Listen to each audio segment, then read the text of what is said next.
Yea, and I also thought that they could not keep the commandments of the Lord according to the law of Moses, save they should have the law. And I also knew that the law was engraven upon the plates of brass.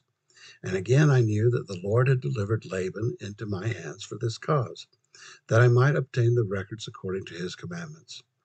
Therefore I did obey the voice of the Spirit, and took Laban by the hair of the head, and I smote off his head with his own sword.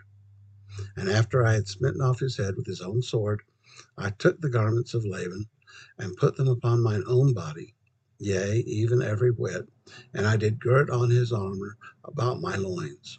And after I had done this, I went forth unto the treasury of Laban. And as I went forth towards the treasury of Laban, behold, I saw the servant of Laban, who had the keys of the treasury. And I commanded him in the voice of Laban that he should go with me into the treasury. And he supposed me to be his master, Laban, for he beheld the garments, and also the sword girded about my loins. And he spake unto me concerning the elders of the Jews, he knowing that his master Laban had been out by night among them. And I spake unto him as if it had been Laban.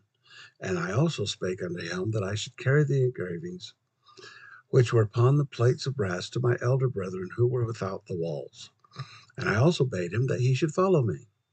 And he, supposing that I spake of the brethren of the church, and that I was truly that Laban whom I had slain, wherefore he did follow me. And he spake unto me many times concerning the elders of the Jews, as I went forth unto my brethren who were without the walls. And it came to pass that when Laman saw me, he was exceedingly frightened, and also Lemuel and Sam. And they fled from before my presence, for they supposed it was Laban, and that he had slain me, and sought to take away their lives also.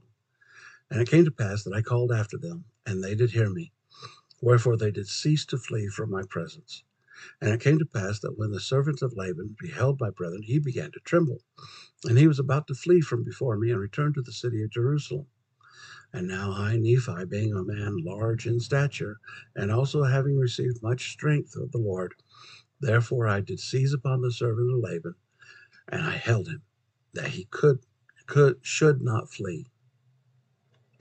And it came to pass that I spake with him, that if he would hearken unto my words, as the Lord liveth, and as I live, even so that if he would hearken unto our words, we would spare his life. And I spake unto him, even with an oath, that he need not fear, that he should be a free man like unto us, if he would go down into the wilderness with us. And I also spake unto him, saying, Surely the Lord hath commanded us to do this thing, and shall we not be diligent in keeping the commandments of the Lord? Therefore, if thou wilt go down into the wilderness to my father, thou shalt have a place with us. And it came to pass that Zoram did take courage at the words which I spake.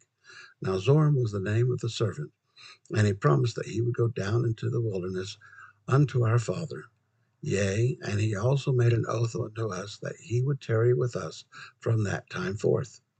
Now we were desirous that he should tarry with us for this cause, that the Jews might not know concerning our flight into the wilderness, lest they should pursue us and destroy us. And it came to pass that when Zoram had made an oath unto us, our fears did cease concerning him.